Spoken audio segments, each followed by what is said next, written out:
Asking that question of this man, Allan Hawes. He was a critical care nurse on the front lines of the pandemic who gave himself and the world powerful perspective through pictures. Over time, that perspective has continued to widen.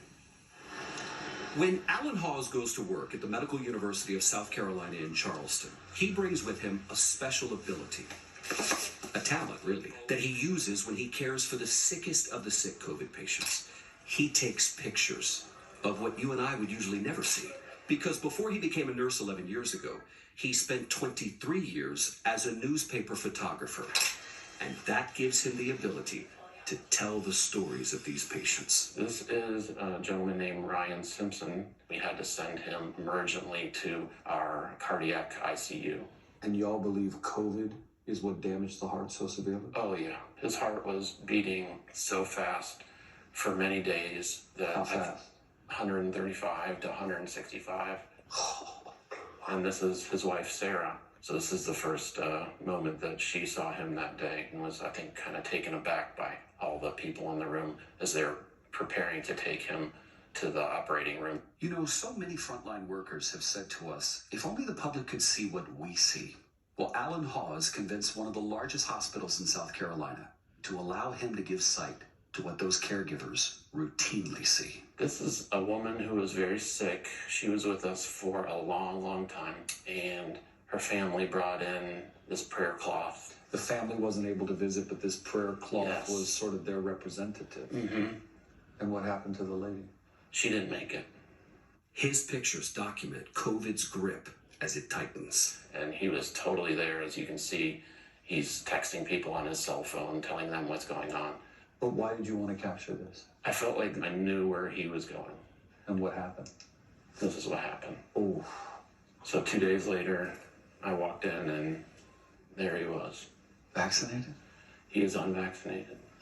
So you're now at a place, if I'm hearing you right, where you're like, c'est la vie, it is what it is. Don't want to get vaccinated, wind up here. I have quite a few times had a patient who's unvaccinated, and I'll think to myself, you did this to yourself. But that doesn't last long. It's part of being a good nurse is having empathy. Once you hear the stories of some of our patients from their family members, you can become a fan of that person, and you just know that they made a bad decision. You humanize them. Yeah. You're mad at them when they come in the door, and then you start to find out who they are. I've had some really hard times with that. I mean, nurses are broken right now, emotionally. Are you? I feel like I am, yes. Every time he gets permission to photograph, either from the patients or their family members. I think people have a message that they want to get out there. The mother holding a picture of the newborn she can't touch. The girlfriend who keeps a bedside journal. This is Allan's colleague, a nurse. He's triple vaccinated, but a lifelong asthma patient. With all due respect, this is one example where a picture doesn't actually do it justice. No, it doesn't. This is a picture where I was like, man, I wish I had video. Give me a second. Oh, yeah, you slow down. Well, our producer was in the room with the video camera. Breathe in. I don't think I'll think that's exacerbated anymore.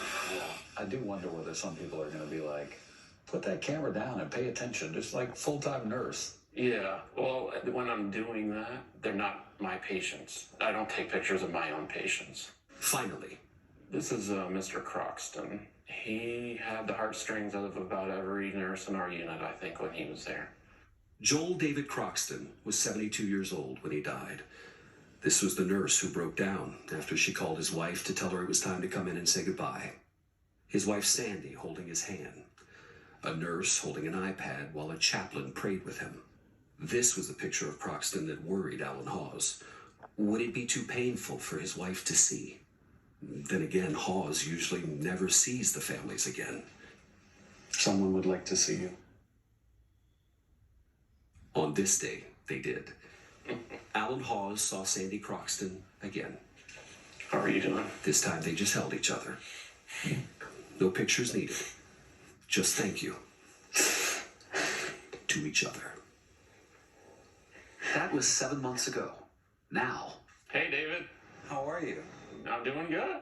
Busier in a different kind of way. Not the amount of patients that we had before, and they're not as, generally not as sick as they were before.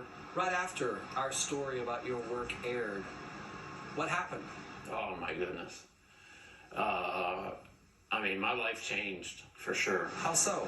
I heard from people all across the country. I got handwritten notes sent to my house thanking me for everything that I do. I heard from healthcare workers across the country saying that they felt like I was speaking for them. It was just an outstanding experience. So you've had an exhibit of your work at a public library in town since we saw you. How did that go? That went well. It was at the Charleston County Public Library. They took just about all my pictures from my project and it toured around to the different branches. A lot of your pictures showed people who were non-believers. They didn't believe COVID was that serious, or they didn't believe in the vaccine. Are you still experiencing that a lot? I am, although I find myself not asking as much as I used to, because a lot of times I don't want to know the answer. And he is still capturing powerful images inside the ICU. Tell me about this photo you took with the mom and daughter at the bedside of this man.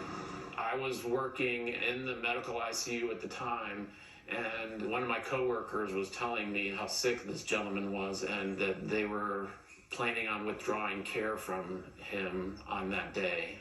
These were taken back in March. His name is Victor Rodriguez.